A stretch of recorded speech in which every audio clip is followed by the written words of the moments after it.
Coming up, did you grow up listening to Jamie Dunn and Agro on the radio? Or maybe you were glued to the TV for Agro's Cartoon Connection. There's much more to the Jamie Dunn story, and he is this episode's special guest. It's Monday, July 31, 2023, and I'm Alan Roebuck. Welcome to Ipswich Today, which acknowledges the traditional custodians of the land on which it is produced and pays respects to elders past, present and emerging. This podcast is supported by Kinetics, people-powered web hosting trusted by Australian businesses since 1999. Depending on where you've lived in Australia, it will depend on who you've known first. Was it Agro or was it Jamie Dunn? With an entertainment career which began in the mid-70s and still going strong with the live stage show Agro Up Late, Jamie Dunn is synonymous with fun and good times. And wow, that sounds like a radio promo. Thank you for speaking with Ipswich Today, Jamie Dunn. Alan, how are you going? I am going fantastic, but I want to start in the period before Agro and even before you were playing and singing in a band. It's your birthday coming up in August. Where were you born? I was born, listen to this, how's this for a town? Gravesend. I was born in Gravesend, Kent, England, and I didn't tell too many people out here for fear of being lynched, but yeah, my dad came out in 1957, and Mum and the kids came out in 1958, so yeah. Wow. So where did you go to school? Brockley State School and Salisbury High School. And now that makes you 100% local, if nothing else. Working class, for sure. So who were your early influences in life? Oh, Beatles. As far as music goes, it was Beatles and more Beatles, and here we are. My dad told me that, there'll just be a flash in the pan, but here we are, still playing Beatles music. How many years later? Like Paul McCartney's 85 or something. Incredible. Yeah, when you think about it, back in the 70s, if we played music that was 40 years old, no one would be listening. Yeah, and as far as comedy goes, I grew up, my brother was very big on the Goons, the British comedies. Yeah. So, Eric Sykes, the Goons, I used to go to the Salisbury Pictures and watch when they used to have a little short before the main movie. I'd watch the Three Stooges and stuff like that. Oh, yeah. It sounds like you're growing up, even though I'm just a few years younger than you, mirrored mine, but I was over on the north side going to the Kalanga Pictures and you went to the Salisbury Pictures. Yeah, and, seriously, how good was Brisbane to grow up in? It was, yeah. It was just fantastic. I was thinking, now that I'm 74 now in August, this birthday, and I was thinking, what would I put on my headstone, And I thought about it, and I thought, what a cracker of a life. I've had a seriously enjoyable life. I really have.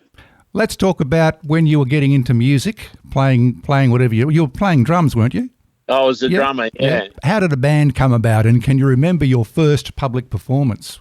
I can. It was at Acacia Ridge at a party, and I remember we played Chains. But is it Chains? Yeah. Chains. My baby's got me locked up in chains.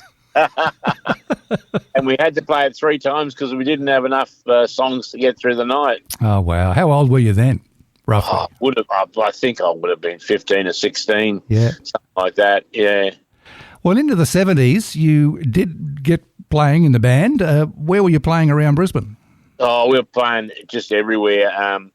We were backing a lot of artists. As a matter of fact, I was in Ipswich at a place called Teen Scene, which was up at the 10-pin bowling, as you're going out of town on Brisbane Street. Yep. On the left. A lot of people have fond memories of that because there's no 10-pin bowling here at the moment in the city. Oh, yeah. Well, I was up there backing Russell Morris back in the day. Oh, well, he's a big star. He's a big star. Oh, good bloke too, yeah. Well, in 1975 or thereabouts, you recorded a song, Jamie Come Home, which you wrote. Did that come to you easily? I wrote about something I loved myself. Yeah, I thought it was. And, that was supposed to be the B-side. And they always used to say if you had a single, always write the B-side. Like John Farnham wrote and he's not a songwriter, but he wrote the B-side of Sadie. It's paid the same amount back in the day when you were selling records. You got paid the same amount for the B-side as you did the A-side. So a lot of artists used to write the B-side, which is what I did. And I was going to actually release Every Time You Walk in the Room, but I put Jamie Come Home on the B-side, and they flipped it over, and well, it did pretty well. You know? Well, it charted well in Queensland, your home state. Now, that was a really big deal because you had to fork out a few dollars. There were no home studios back then to record in. But as you say in the song, you've played them all, every school social outing and every little church hall. So it's definitely about you.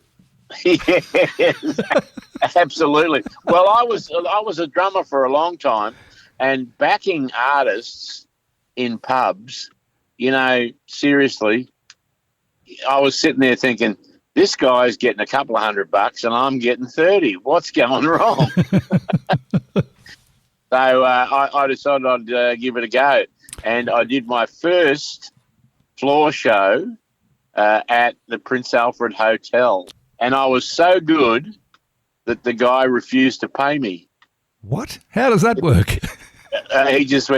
He went, you were crap, I'm not paying. But seriously, Alan, that's the sort of stuff that gives you, like, to get the money. Mm-hmm. And then 20 years later, it was $60.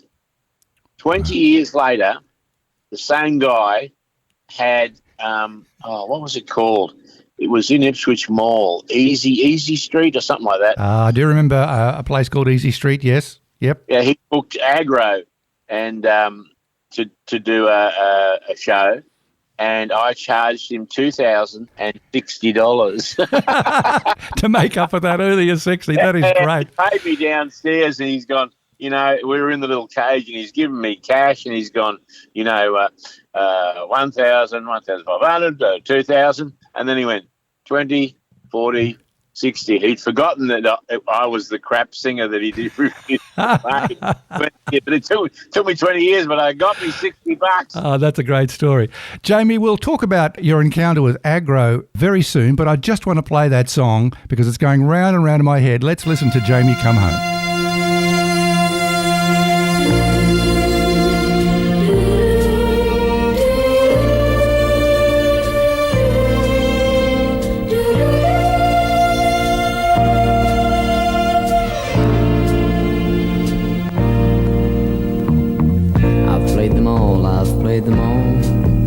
Every school social out and every little church hall, I've played them all. You're getting too old and you're way out of touch. You're losing your hair and you ain't working much anymore. Jamie, come home, why don't you leave well alone? You know you're not gonna make it. You've been a traveling man with your rock and roll band. She sat at home and she waited. Jamie, come home.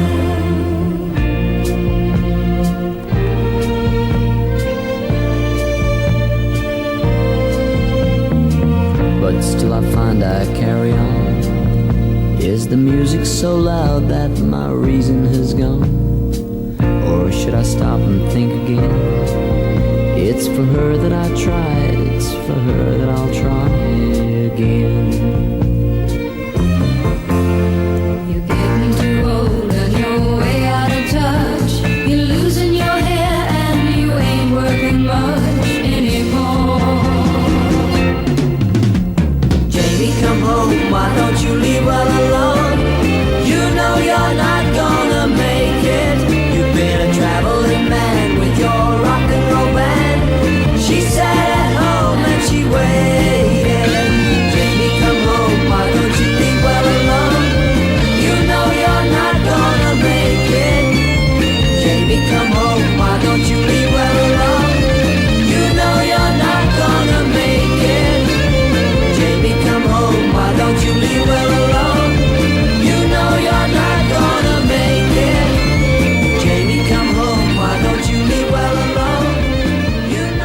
Well, there it was, Jamie's big song in Queensland in 1975, Jamie Come Home, a song all about himself. Did you? How about the sound? I sounded like I was 14. Well, it is a bit hard to pick. Who were the girls singing in there with you? Can you remember? It was Jenny Clark, just a couple of local girls just came along, and Gary McDonald was a guitarist in the band up at Cloudland, and he went on to do music in movies and television shows and stuff. But we recorded that at Multimedia. That's what it was called. That's right. Quite a famous studio in its day. Yeah. It was local, you know.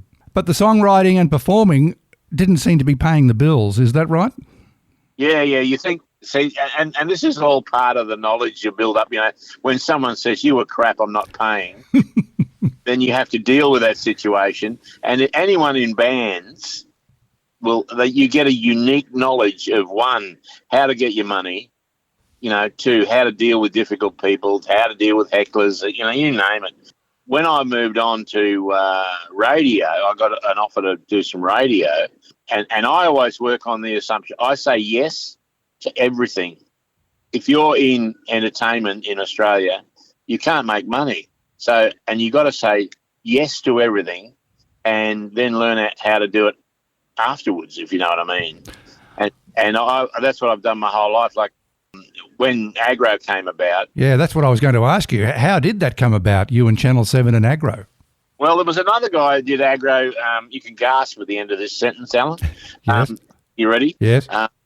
I wasn't the first Agro. No. No, it's a gasp I need. No. That's better. Well, I wrote a song for Fiona McDonald and Agro, and that was that guy, Gary. And he had an issue with 7. He wanted the rights to Agro and threatened to sue Channel 7 to get the rights. In the cold light of day now, that seems like a ridiculous proposition, but that's what he did. He used to work for Channel 7, so they sacked him immediately. Oh, that was a career-limiting move then? They rang me at home at Maruka. 474813 was the phone number. and Channel 7 rang on Friday night and said, because they heard I did a monologue in the middle of the song I'd written for Fiona and Agro for him to do, and they'd heard my voice there, and they rang me at home and said, "Will you do Agro tomorrow morning live on television?" Oh, you're kidding. You literally had a night's notice. Yes. I didn't even pause. I went, yes, absolutely. I'll be there. I spent all night learning the voice, working on the voice. And I turned up to Channel 7 at 6 o'clock the next morning to do live television. And I put my hand in the puppet, and I'm going, we got the Smurfs, we got the Snorks, we're giving away a trampoline. And the production manager who turned up to make sure that the puppet, was at least acceptable, crawled across the floor in live television, held up a note that he'd written in Nico pen, and it said, "Can you please make the puppet's mouth move when he speaks?" Yeah, that's a good idea. Was it Boris's show that was first? Well, Boris had Boris's Breakfast Club. Ah, yes, yeah. We had the Super Saturday show.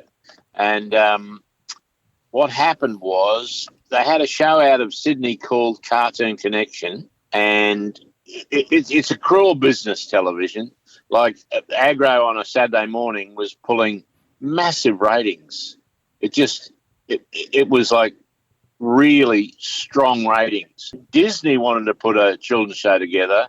They looked at all the ratings and said, well, that's where most of the kids are watching on Saturday mornings.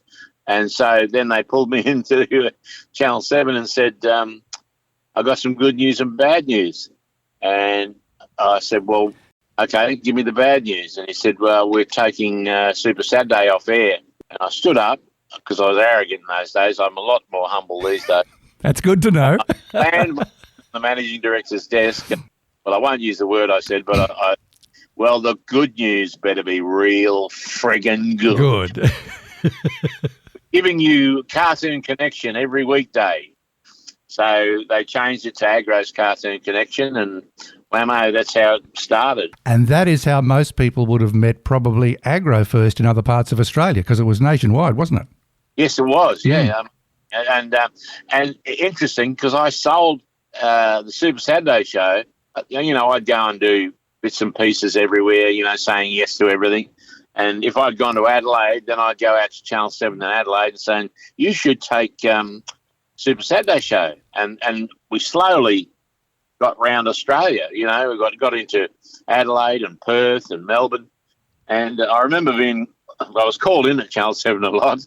I was called back and there's one of the execs up there said, you've got to stop selling Agro's shows. That's not your job. I said, well, no one else is doing it. And it was working. They were picking it up. Even I did a deal when I went to Darwin in the mall there. I did a deal with the television station up there to take sections of Agro's show off the satellite and put it to air. So yeah. Wow. That was in an era too, Jamie, when local TV stations had a fair degree of local autonomy and could decide what was on and what wasn't on. It wasn't all decided in Sydney or Melbourne. Well, exactly right. Although the 7 Network own Agro, initially Brisbane TV Limited owned Agro. You know what I mean? Yeah, I actually had to sign him over to him because he was going so well. In fact, I think that the entire maintenance budget of BTQ Channel 7 was, when Agro was flying, was his royalties. Gee. I know, isn't it? And, you go to school, and I don't know what you thought you were going to be when you were at school. When I was at Salisbury High School, I didn't know what I was going to be. And I don't know whether my parents were proud of me or not. I ended up a puppet. You're doing all this Agro TV stuff, a fairly solid job on its own, and then along came B105 in 1990. Was it you or Agro they wanted in the beginning? In fact, they rang Channel 7 and they asked the receptionist, her name was Franca, so I know they rang and this is what they said. Can you put us through to the guy that does Agro? They didn't even know my name. And they got put through, and once they got put through, of course, after, my experiences in bands, I was ready for them. So, and I remember starting, it was 4BK just before it was B105, and they hadn't gone, 4BK was AM. They were putting together an FM station, and they're going to call it B105. They did the deal with me. We're sitting there, and he said, we'll give you $2,000 a point above 7%. And I said, what? Well, you'll definitely go up 2 points for sure. Yeah. I said, well, if I'm definitely going to go up, why don't you add 4,000 to the total now? And they said, no, incentives don't work like that. You get an incentive if you go up. B105, when it launched, I don't know whether you remember, it went from 7% to 29%. I made $44,000. So that was the bonus on top of what they were paying you. I know. Oh, nice. And they called me in. They said, we want to talk about incentives. I said, oh, I love incentives. Well, from memory, you were number one there with Ian Skippen, and who else was with you? Donna Lynch. Donna Lynch, that's right. How could I forget dear Donna? You were there about 15 years. What are the highlights there at B105? Oh, it was so easy to do. I was so relaxed. I think it was on the cusp of when radio was like, when the jocks used to smile when they talked. It would be like, oh, it's a sunny day today. Yeah, it's guilty. I'm guilty. Sorry. Yeah, chance of a late storm. And they tie in the music. Speaking of storm, here's Rain by Dragon. Cliche. Yeah, pretty cheesy. And I just started, and how I am talking to you now is how I was on radio. So it wasn't classy at all, but it seemed to.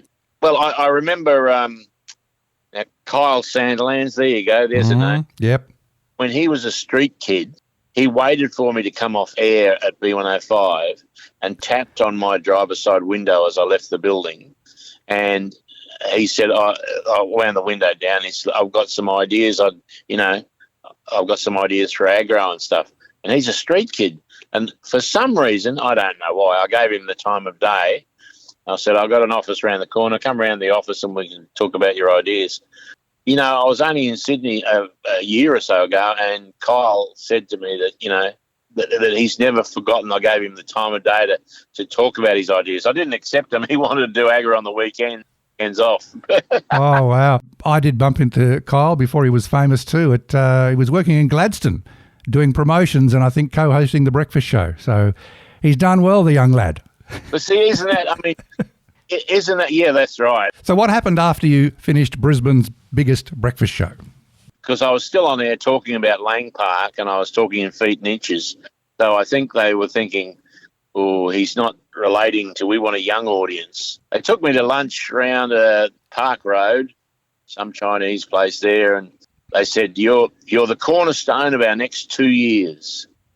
And about 2 weeks later, they took me to the coffee shop next door to B105 and said, you're finished. That was a quick 2 years.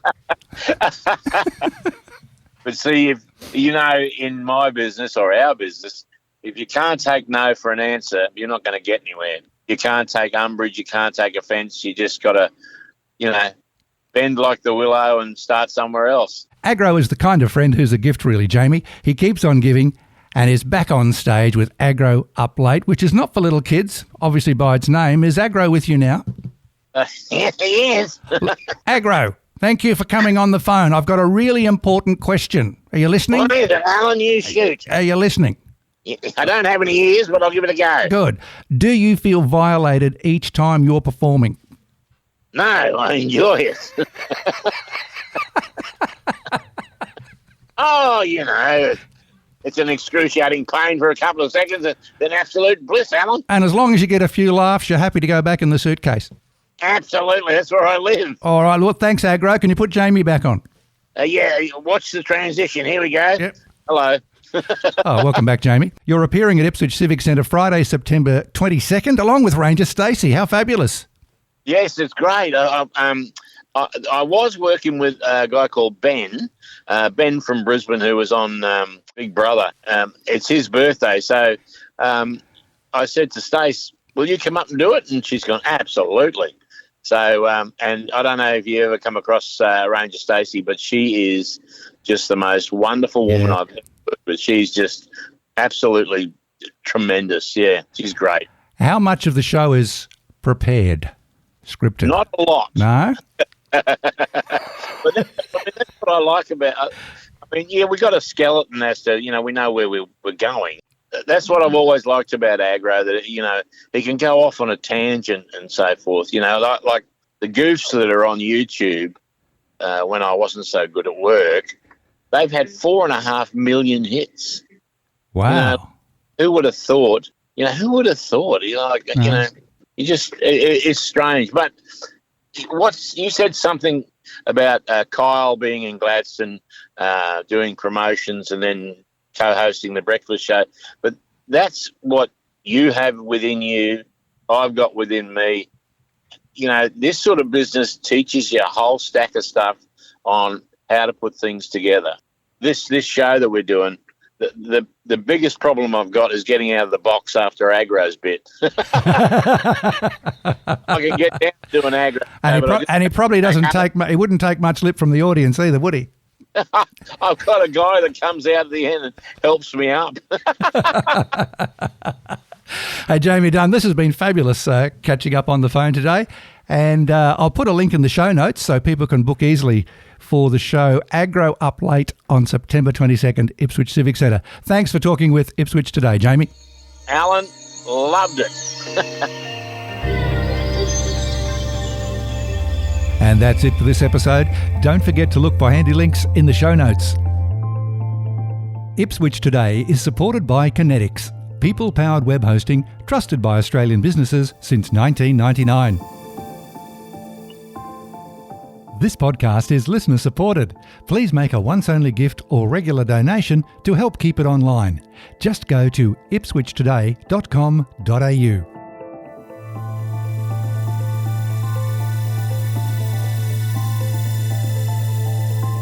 Follow and stream this podcast from your favourite app, including iHeartRadio, or play Ipswich Today on smart speakers.